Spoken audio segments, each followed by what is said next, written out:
reclamar adianta, a advogada Melissa Areal Pires. Melissa já está aqui com a gente. Tudo bem, Melissa? Tô sem áudio. Liguei. Bom dia, Renata. Bom dia a todo mundo aí do programa. Bom dia também a todo mundo que nos acompanha hoje. Uma boa quarta-feira pra gente. Uma ótima quarta-feira ensolarada aí para todo mundo, né, Melissa? Pois é, a gente fica nesse clima aqui que a gente não sabe o que que a gente sente, né? Frio, calor. Ô, Melissa, antes de começar a falar aí sobre direito à saúde, só lembrando que a doutora Melissa Areal Pires é a nossa advogada aqui das quartas-feiras, é especialista em direito médico e direito à saúde, não é isso, Melissa? Sim, pois não. Melissa, a gente hoje começou aí o programa falando sobre, inclusive, um debate que a gente já fez aí há um tempinho, né? Eu, você, Lígia Oliveira e Mariângela Albuquerque, sobre essa questão da retomada das aulas, né? E hoje a gente trouxe aí para esse debate a especialista em gestão de carreira e educação, Thelma Abreu. E o Átila conduziu um bate-papo com ela, falando aí sobre essa decisão do prefeito Marcelo Crivella de autorizar o retorno das aulas nas escolas particulares a partir do dia 3 de agosto. E eu queria te perguntar como que está essa. Eu me lembro que lá, quando a gente deve ter feito esse debate aí, você, Lígia, Mariângela, e com a minha mediação aí, há um mês mais ou menos, se eu não me Foi. engano. E eu lembro que, à época, você disse que a escola da sua filha dos seus filhos, né, já estava sondando os pais sobre a possibilidade de retorno, e naquele momento você dizia que não se sentia segura de mandar os seus filhos para a escola. Nesse Uhum. momento, a sua posição continua a mesma? Você se sente segura de mandar os seus filhos para o colégio? Não, porque eu ainda não recebi da escola, né, quais as medidas que ela realmente quais que vai tomar, né, para a segurança das crianças. Eu acho, pelo que a gente está acompanhando, cada escola, especialmente assim para a idade da Maitê, que já tem 10 anos, o Fred não, que o Fred tem 5 anos, ele não volta de jeito nenhum por enquanto. Não, a minha opinião é que para crianças da idade dele, não existe nenhum tipo de segurança que possa ser feita. Pelo que a gente está ouvindo, existem medidas que vêm sendo tomadas pelas escolas para garantir um mínimo de segurança. Agora, cada escola está tomando a sua medida, né, Renata? Então, eu estou aguardando realmente das escolas aqui de casa, né, a gente saber realmente quais são especificamente as medidas que vão ser tomadas para eu tomar uma decisão. Por enquanto, não tem retorno, até porque, pelo que eu estou vendo, para a Maitê, que tem 10 anos, cada escola está decidindo, né, o que vai ser feito, e, pelo que eu vi, nenhuma escola vai obrigar até então, né, os alunos a ir, né, vai ter acho que um mix, né, de aulas presenciais e de aulas online, né, então a gente vai ver se isso vai funcionar dentro da escola, para ver se eu mudo ou não de ideia, né? Mas pelo que eu li, inclusive recentemente saiu no Globo, uma posição muito clara das escolas particulares, no sentido de que não existe nenhuma possibilidade de não retornar, das aulas não retornarem esse ano. Pelo que eu li, o entendimento das escolas é de que não há nenhuma possibilidade das aulas não retornarem esse ano, em alguma medida. Então vamos avaliar essas medidas, né, Renata? Acho que cada família vai ter que avaliar, né? Porque realmente sem vacina, a gente não pode ter uma obrigação, né? Você não pode jogar a pessoa para ser contaminada sem nenhum tipo de conversa, entendeu? Antes. Então vamos aguardar. Acho que liberar de forma na lei é uma coisa, né? Agora, como que cada escola vai se comportar com seus alunos, afinal de contas, é um contrato privado, né? O aluno paga para ter a aula, se ele não tiver a aula, ele não vai ter que pagar, então é meio complicado, né? A gente tem normas de direito público, normas de direito privado, então a gente tem que achar um meio termo. Só lembrando que essa autorização agora ela vale para o quarto, quinto, oitavo e nono ano. A Maitê está em que ano? A Maitê está no 5º ano. Então, essa regra aí, que de retorno das escolas a partir do dia 3, ela estaria enquadrada. Mas a gente percebe que realmente essa transparência aí desse plano de retomada, pelo que você narra para a gente, a escola da sua filha, por exemplo, ainda não apresentou como ela estaria fazendo esse plano de retomada. Ela já comunicou que existe o plano, né? Mas como isso exatamente vai acontecer na prática, ainda não temos. Né? E é muito interessante essa reportagem que saiu no Jornal Globo, porque ela fala o que cada escola tá fazendo, entendeu? De acordo com a escola. Então, cada uma está decidindo, né, quais as medidas de segurança que vão ser tomadas, porque ainda está muito... A gente ainda conhece muito pouco, né, Renata? Então, a gente tá observando os países que já passaram por isso. A gente sabe que as escolas estão reabrindo em vários lugares do mundo. Aqui no programa mais cedo eu vi os comentários e os debates.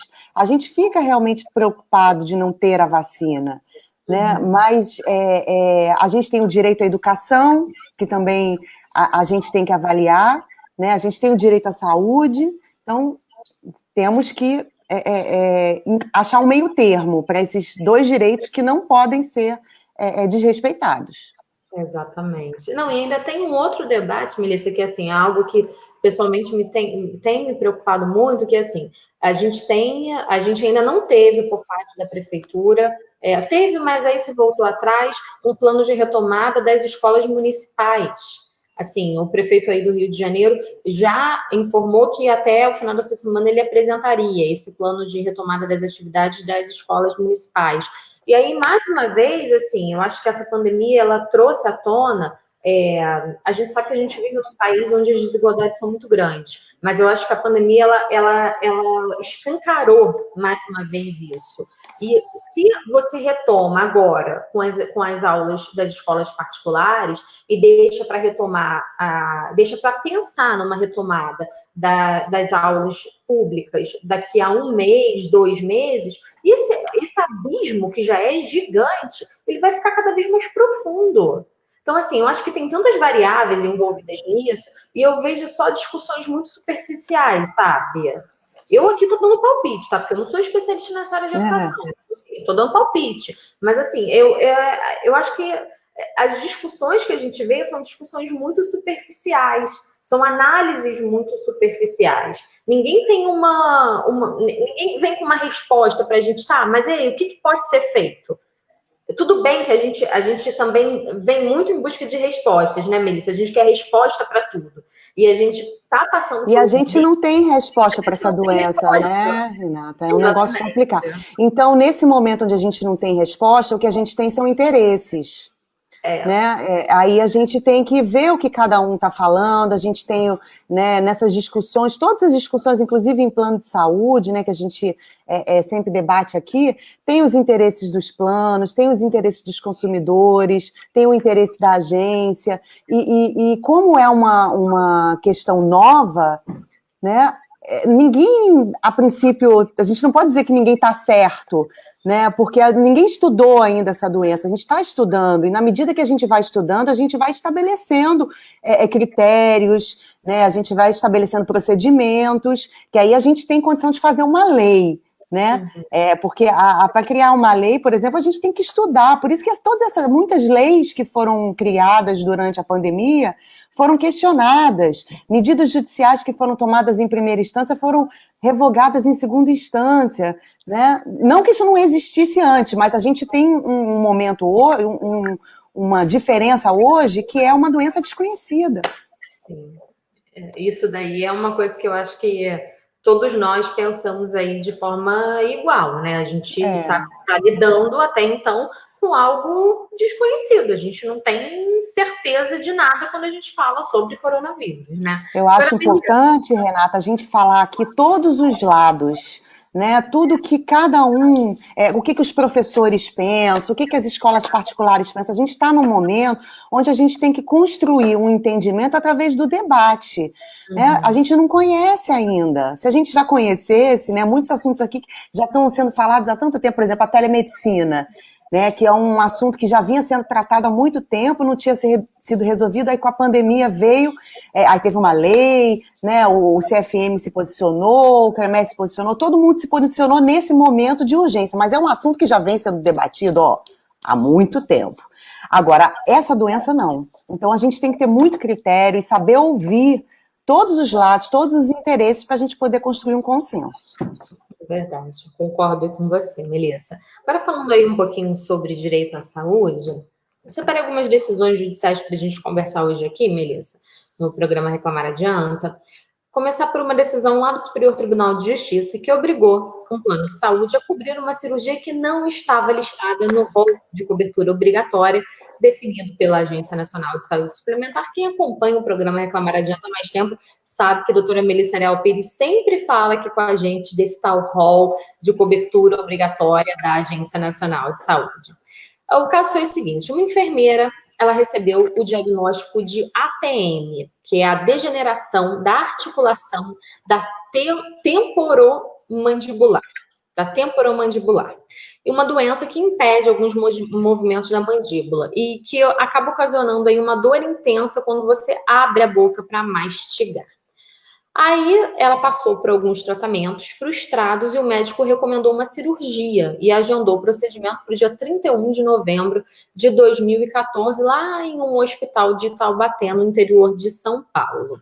Ela tinha um plano de saúde que se recusou a cobrir o procedimento. Não teve jeito, ela precisou ingressar na justiça, e aí o caso foi parar lá no Superior Tribunal de Justiça, que em junho desse ano decidiu por unanimidade que o rol da ANS é meramente exemplificativo, é o que a Melissa fala sempre aqui com a gente no programa Reclamar Adianta, que é um rol mínimo de cobertura, né, Melissa? Exatamente, Renata. E essa decisão, como a notícia também já comenta, né, ela confronta com uma decisão recente de uma outra turma do STJ, né, que decidiu em sentido, supostamente teria decidido em sentido contrário. Mas isso é o que a gente ouve e o que a gente lê muito, né? E quando a gente lê, a gente tem que se aprofundar um pouco mais. Desde quando saiu essa decisão do STJ anterior, que disse que o rol era taxativo, né? Eu estou comentando aqui e comento em todos, sempre que me perguntam, que a própria Agência Nacional de Saúde, no site da agência, ela explica que o rol de procedimentos é uma listagem mínima obrigatória de exames. Né? Se é mínimo, o que não está no rol também pode ser coberto. Você entende dessa forma, Renato? Renato, está escrito no site da Agência Nacional de Saúde, que é uma listagem mínima. Né? Então, se é mínimo, a gente tem que observar que existe esse contrato de plano de saúde, ele tem um objetivo, né? E o objetivo dele é cobrir o tratamento de todas as doenças que estão classificadas no CID, né? E aí existem as exclusões da lei dos planos de saúde, né? A lei 9656, que é a lei dos planos de saúde, ela dispõe algumas exclusões de cobertura, né? E diz também que ficaria a cargo da ANS editar esse rol para caracterizar essa listagem mínima, né? Obviamente que essa listagem mínima, ela não pode confrontar com o objeto do contrato, com o objetivo do contrato. Então, a partir do momento que o objetivo do contrato é cobrir, por exemplo, tratamento do câncer, vamos dar um exemplo de uma doença, do câncer, você não pode limitar o medicamento oral, por exemplo, a quimioterapia oral. Porque se você limita a quimioterapia oral, você está limitando o objeto do contrato. E aí não adiantou nada você contratar o plano de saúde, você concorda? Se você contratou o plano de saúde para ter a cobertura do tratamento oncológico, né, e aí o médico indica para você um medicamento quimioterápico oral, né, e a lei excluía, e depois foi feita uma reforma na lei, e aí acabou que esses medicamentos foram incluídos, né, o quimioterápico oral, mas antigamente era excluído. Né, era um confronto ali entre... existia ali uma contrariedade né? Porque se o objeto do contrato é um, a exclusão não pode impedir o objeto do contrato. A mesma coisa é o stent, que a gente também às vezes comenta aqui, né? Como é que cobre a cirurgia cardíaca e não cobre o stent? Né? Então, a gente tem algumas discussões, né, com relação à limitação da cobertura de procedimentos pelos planos de saúde. Por quê? Porque os planos de saúde não são obrigados a cobrir tudo. Eu sempre falo isso aqui, parece até um mantra que eu repito, mas é porque é verdade. Né? Só o SUS que é obrigado a cobrir tudo. O plano de saúde tem as limitações. Só que o que a gente vê na prática é que essas limitações, elas, muitas vezes, elas acabam impedindo que o contrato atinja a sua finalidade. E é aí que o rol, quando a agência diz que é mínimo, ela diz que é mínimo por quê? Porque, obviamente, você não pode dispor num contrato uma coisa que vai impedir que o objeto do contrato seja cumprido, como é no caso do quimioterápico oral, né? E diversos outros casos do rol, que são julgados na justiça, são julgados dessa forma. Lá essa última decisão do STJ, que confrontou com essa, no caso do paciente, existia no rol um outro tipo de procedimento que poderia ter o mesmo efeito, vamos assim dizer, né, para ser bem simples a explicação. Né? Só que existem outros casos que não há outro medicamento no rol, outro procedimento no rol, que substitua aquele que foi indicado pelo médico. Então, nesse caso, o entendimento, e é um entendimento que privilegia a proteção do consumidor, deve-se entender como entendeu o STJ nesse caso que você está comentando, que o rol, na verdade, é exemplificativo, porque nesse caso especificamente, a negativa, ela impedia o cumprimento do objetivo do contrato. É mais ou menos isso que a gente discute no rol. Por isso que às vezes tem caso que as pessoas conseguem, hoje em dia, e outros que não conseguem. Porque a gente tem que observar se aquele procedimento que foi indicado pelo médico, né, é realmente o único, né, indicado para aquele tratamento, não existe outro substituto no rol, então tem que fazer uma avaliação muito, muito precisa a respeito da necessidade do paciente. E é aquilo que você diz, né, Melissa? Quem define o melhor tratamento para o paciente é o médico. Exatamente. E o STJ já cansou de dizer, Renata, não é novidade para o STJ, isso que você falou, em diversos julgados já existe esse entendimento de quem decide o tratamento do paciente é o médico assistente. Então, não adianta vir aí a ANS ou quem quer que seja definir isso ou aquilo, né? É complicado. Não, eles têm até essa obrigação, Renato. Só que esse rol, por exemplo, ele é atualizado a cada 2 anos. A última consulta pública que foi feita, por exemplo, a atualização do rol, faz 3 anos. Foi em julho de 2017. Né? É até bom que a gente ensine aqui e explique para os nossos ouvintes, por exemplo, toda vez que a ANS faz a atualização desse rol, há a participação dos consumidores.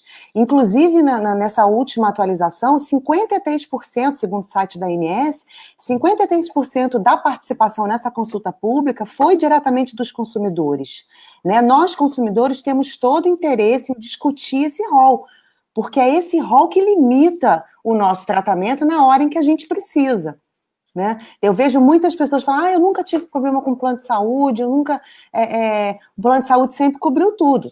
Tá bom, é porque tudo que você cobriu sempre estava previsto lá, no contrato. Né? Porque quando não está previsto no contrato, aí é que tem o problema. E muitas exclusões de cobertura previstas neste contrato do plano de saúde são tidas pela justiça como ilegais. Ô, Melissa, você disse agora que esse rol da ANS ele é atualizado a cada 2 anos. A gente sabe que assim, a medicina ela evolui hoje, principalmente, muito rapidamente. Então, assim, a cada 2 anos, a gente acaba deixando de ter acesso, né? Nós, segurados aí de planos de saúde, a gente acaba deixando de ter acesso a muitos dos novos tratamentos que são disponibilizados pela medicina, ou a novos medicamentos, por exemplo, novos exames, que são disponibilizados por causa desse longo prazo de 2 anos que a ANS dispõe lá para atualização desse rol.